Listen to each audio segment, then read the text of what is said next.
Hello guys, welcome to ignited mind classes. तो बिना time waste किए हुए आपको आज की इन्फॉर्मेशन आपके साथ शेयर करना चाहता हूँ। तो न्यू इन्फॉर्मेशन है, तो चलिए बोर्ड की तरफ। तो जैसे कि इग्नाइटेड माइंड क्लासेस जो है उसने जो हमने पहले ही बताया था कि हम क्लास फर्स्ट से लेकर क्लास 12 तक पूरे का पूरा हम बेसिक्स जो हैं वो कवर करेंगे स्टूडेंट्स के लिए। तो ये सभी सब्जेक्ट्स के रिलेटेड होगा, चाहे इंग्लिश है, मैथमेटिक्स है, साइंस है, एसएसटी है, कुछ भी है। तो फर्स्ट से लेकर 12 तक जो 11th-12th में पढ़ रहे हैं, नॉन मेडिकल स्ट्रीम है जिनका, तो ये सारा कवर करेंगे हम बेसिक्स। ठीक है, तो जिसको स्टडी मटेरियल चाहिए होगा वो भी हम हमारे से कांटेक्ट कर सकता है और हमें मेल कर सकता है। ठीक है, तो सभी सब्जेक्ट्स जो हैं हमारे यहाँ पे इग्नाइटेड माइंड क्लासेस में ऑनलाइन आपको पढ़ाए जाएंगे। देखिए, सबसे बड़ा फोकस मैं आपको बताता हूँ हम किस पर कर रहे हैं।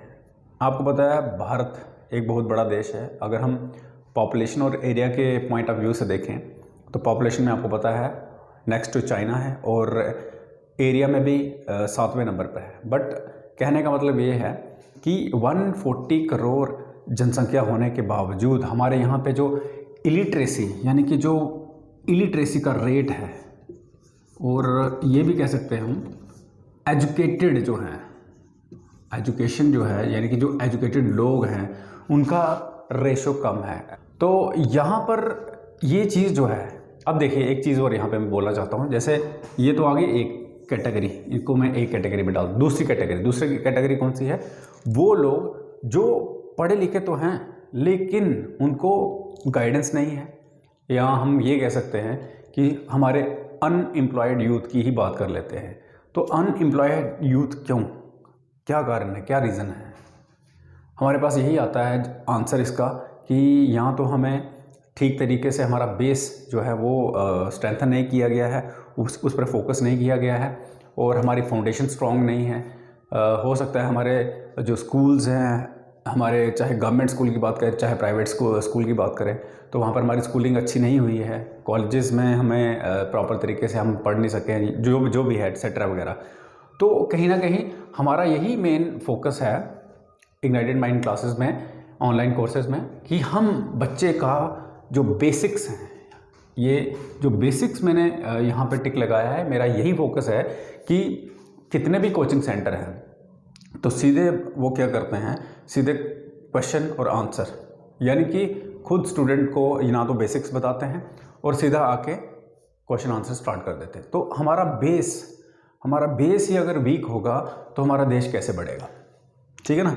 तो बेसिक्स जो हैं बच्चों को हम ऐसा बोल सकते हैं कि हमें बच्चों के बेसिक्स जो हैं, जो उनको ये सिखाएंगे, चाहे वो किसी भी फील्ड में जाएंगे, तो अगर उनके बेसिक्स स्ट्रांग होंगे तो वो टैकल कर सकते हैं किसी भी सिचुएशन को आसानी से। तो यहाँ पर मेरा फोकस यही है इग्नाइटेड माइंड क्लासेस में। जितने भी सब्जेक्ट्स हैं, चाहे वो आर्ट्स हैं, चाहे वो बड़ी क्लासेस की बात कर रहा हूँ या छोटी क्लासेस की बात कर रहा हूँ, चाहे वो फर्स्ट क्लास में पढ़ता है बच्चा, उसका बेस स्ट्रॉन्ग करना है, चाहे वो सेकंड क्लास है, थर्ड है, मैंने कहा 12th तक हमें सभी बच्चों को देखना है, हमें किसी को नेग्लेक्ट नहीं करना है, किसी भी हम सब्जेक्ट को लेके उसको तैयारी करवाएंगे। ये तो आ गया पहला पॉइंट। ठीक है, अब दूसरे पॉइंट में क्या है, बेसिक्स पर फोकस। जो मैंने पहले चीज़ बताई कि हमारा फोकस है बेसिक्स पे। तो स्टूडेंट के बेसिक्स, जैसे सपोज करो एक सिंपल चीज़ पे मैं आपको बताता हूँ। जैसे मैंने आपको बोल दिया कि आप ग्लोबल वार्मिंग पे, इस टॉपिक पे कुछ लिखो। अब बेसिक्स की जानकारी नहीं होगी, ग्लोबल वार्मिंग के रिलेटेड टर्म्स का पता नहीं होगा, ग्लोबल वार्मिंग है इसका पता नहीं होगा, क्या फिनोमेना होता है ये इसका पता नहीं होगा, उसके रिलेटेड क्या क्या चीज़ें हैं।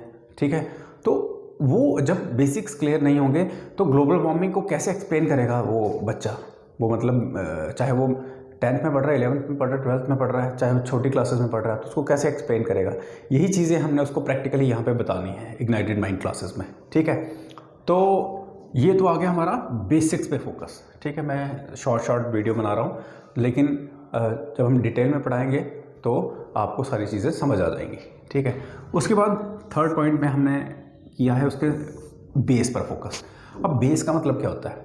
बेस इज जस्ट लाइक कि तुम्हारे ऊपर फोकस ही नहीं किया गया है, तुम्हारा जो नॉलेज, तुम्हारा स्किल जो है उसको एनहेंस नहीं किया गया। एनहांसमेंट मतलब समझते हो कि उस पर उसको बढ़ा, मतलब कि उसको उस तरीके से शार्पन नहीं किया गया है, ठीक है। तो हम एक तरीके से ये बोल सकते हैं कि जैसे कि हमें करना चाहिए था अकॉर्डिंग टू सिचुएशंस। जैसे ना जैसे आप यूपीएससी के देखते हो एग्ज़ाम, तो यूपीएससी में देखो कैसे कैसे सिचुएशन बेस्ड क्वेश्चन होते हैं, ठीक है। तो वैसी ही सिचुएशंस, वैसी ही कंडीशंस सेम अगर प्रोवाइड की जाए छोटी एज में ही, तो बच्चा बड़े होने के बाद, यानी कि जब वो अटेन करेगा एडल्टहुड, तो तब वो जाके आसानी से टैकल कर सकता है किसी भी सिचुएशन को। तो ये बेस पर फोकस हमारा स्ट्रेंथन करना, यानी कि बेस को स्ट्रेंथन करना, फोकस नहीं, स्ट्रेंथन कर बेस को, ताकि बच्चा किसी भी, जैसे हम देखते हैं जब भी रिज़ल्ट आता है, आप देखना चाहे 10th का हो 12th का हो, 30-40% 50% के बार बच्चे फेल हो जाते हैं या रीअपियर हो जाते हैं। कारण क्या है कि उन्होंने इस चीज़ का, हमारे देश में इस चीज़ पर फोकस नहीं किया गया है, सिर्फ और सिर्फ किस पर फोकस किया गया है, मनी मेकिंग पे। चाहे वो कोचिंग सेंटर की बात की जाए, किसी भी चीज़ इंस्टीट्यूट की बात की जाए, ओनली मनी मेकिंग हम कह सकते हैं। वो एक मतलब कि हम एक कमर्शियल एक सेटअप है बनाया हुआ है, जो कि सिर्फ पैसे ऐंठने के लिए लगा है। तो इग्नाइटेड माइंड क्लासेस में बिल्कुल ऐसा नहीं है। और उसके बाद जो सबसे इम्पॉर्टेंट चीज़ है हमारे यहाँ पे, वो है एग्ज़ाम ओरिएंटेड प्रेपरेशन। अब एग्ज़ाम ओरिएंटेड मीन्स कि जिस एग्ज़ाम के लिए तैयारी कर रहे हैं, बोर्ड वाला हो या बिना बोर्ड वाला हो, चाहे 10th का बोर्ड है स्टेट का, चाहे वो सीबीएसई बोर्ड है, चाहे वो 12th का बोर्ड है, चाहे हम कहेंगे बिना बोर्ड वाले, फर्स्ट से लेकर 8 तक 9 तक, तो मतलब किसी भी हम एंगल से हम बात कर सकते हैं कि हमने ये नहीं सोचा कि हमने बोर्ड के वाले बच्चों को ही तैयारी करवानी है, बिना बोर्ड वाले भी, मतलब जो एक हम कह सकते हैं कि एक उनका स्किल जो है वो इम्प्रूव हो, अपने आप को वो ये चीज़ समझें कि हम ये चीज़ कर सकते हैं, ठीक है। जैसे बाकी वाले करते हैं वो भी कर सकें, जैसे कि इंटेलिजेंट बच्चा करता है वैसे ही एवरेज वाला भी कर सके, ठीक है, परफॉर्म कर सके, ठीक है। तो एग्ज़ाम ओरिएंटेड, जैसा एग्ज़ाम, चाहे वो हमने बात की 10th का, बच्चे 10th में मैक्सिमम फेल हो जाते हैं, 12th में भी होते हैं, तो हम एग्ज़ाम की तैयारी ही ऐसे करवा देंगे स्टार्टिंग से कि 10th में बच्चा सिर्फ बैठेगा एग्ज़ाम देने के लिए, 90+ जो मतलब उसके परसेंटेज आएगी, ठीक है। अब हम बात करते हैं लास्ट पॉइंट की, जो है जॉब ओरिएंटेड कोर्सेज। आप देखिए यहाँ पे हम प्रोटेस्ट करते हैं जब हमें मतलब जॉब नहीं मिलता, या हम अंडर एज ओवर एज हो जाते हैं, या कुछ भी ऐसा इशू बनता है। क्यों प्रोटेस्ट करना है? जब आप में कैपेबिलिटी है, आप में वो स्किल है, तो आपने क्यों मतलब प्रोटेस्ट करना है? आप एक काम करिए, आपके अंदर स्किल है तो आप उस स्किल को यूटिलाइज़ करें, उस स्किल को इस्तेमाल करें उस पर्पज़ के लिए जिस पर्पज़ के लिए आपने करना है, मतलब आपको आप अर्न कर सको, ठीक है ना। तो ये नहीं कि प्रोटेस्ट करने लगे आप भी उन चीज़ों का पार्ट बन जाओ जो कि नहीं होना चाहिए, ठीक है। तो कि एजुकेटेड माइंड ये होता है, हाँ प्रोटेस्ट कुछ हद तक ठीक रहती है, कुछ हद तक गलत रहती है। तो मैं ये चाहता हूँ कि अब हम भी एडवांस कंट्री की तरफ बढ़ रहे हैं, उनकी तरह ही बढ़ रहे हैं, जस्ट लाइक यूएस और यूरोपियन कंट्रीज़। तो हमें भी वही चीज़ करनी चाहिए। हम क्या करते हैं, हमारा अभी वही ट्रेडिशनल माइंडसेट है, गवर्नमेंट जॉब ओनली गवर्नमेंट। और हमारे पेरेंट्स भी वही फोकस करते हैं कि हमारे बच्चे को गवर्नमेंट जॉब मिलनी चाहिए एंड दैट्स इट। और गवर्नमेंट जॉब आपको पता है मैक्सिमम लोग क्यों लेते हैं? ओनली फॉर सिक्योरिटी पर्पस, ठीक है, ओनली फॉर सिक्योरिटी पर्पस। और आप मुझे ये चीज़ बताओ कि मैक्सिमम जो है प्राइवेट सेक्टर का कंट्रीब्यूशन है, तो 90% जो टैक्स, या हम कह सकते हैं कि जितना भी रेवेन्यू है वो प्राइवेट सेक्टर दे रहा है, ठीक है। तो ये 90% जो है वो 10% का पेट भर रहा है, किसका? गवर्नमेंट का। तो ये 90% हमारे जैसा बंदा एक सिंपल जो चाहे वो किसी भी इंस्टीट्यूशन का पार्ट है, प्राइवेट इंस्टीट्यूशन का पार्ट है, चाहे वो शॉप कर रहा है, चाहे वो कुछ भी कर रहा है, प्राइवेट बिजनेस कर रहा है, तो वो एक 90% का पार्ट है। और ये 10% वाले ये इनसे खा रहे हैं 90% से, ठीक है। तो मेरा फोकस यही है कि आप जॉब ओरिएंटेड कोर्सेज मेरे से करोगे तो उसमें गवर्नमेंट भी है और प्राइवेट भी है, ठीक है। इसमें ये नहीं कि सिर्फ ओनली गवर्नमेंट है, मैं गवर्नमेंट पर फोकस करता हूँ। वो उसके लिए मैंने अलग चैनल तैयार किया है, UPSC wave and dynamic GS bye Balbir sir, वो अलग है। लेकिन प्राइवेट सेक्टर के लिए आपने भी तैयारी करनी है। प्राइवेट सेक्टर में काफ़ी सारी चीज़ें हैं जो मैं आपको टाइम टू टाइम बताता जाऊँगा, ठीक है, दूसरे चैनल पे।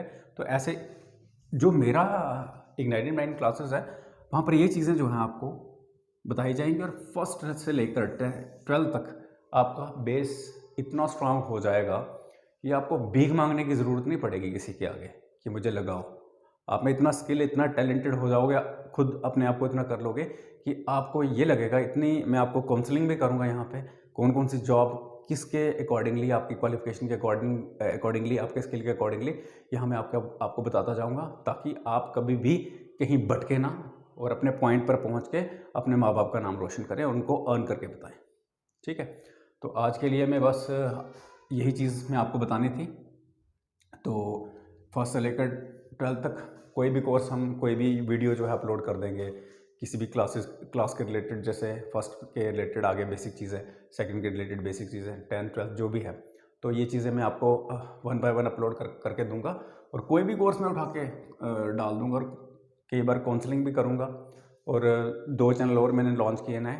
एक यूपीएससी वेब है जो यूपीएससी बच्चे प्रिपेयर कर रहे हैं यूपीएससी के लिए, सिविल सर्विसेज के लिए, असिस्टेंट कमांडेंट के लिए, सीडीएस के लिए, यहाँ एनडीए के लिए। तो वो उधर मतलब ठीक 1 महीने के अंदर काफ़ी सारे लेक्चर हो जाएंगे वहाँ पे। अभी तो स्टार्ट नहीं किया मैंने।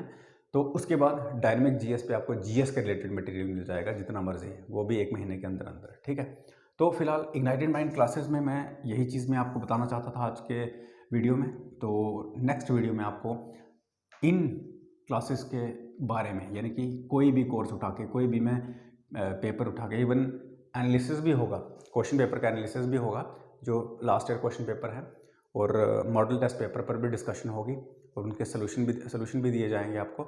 तो 1 बाय 1 ये सारी चीज़ें होंगी। ठीक है, तो आज के लिए बस इतना ही। कल आपसे फिर मिलेंगे न्यू वीडियो के साथ। तब तक जय हिंद।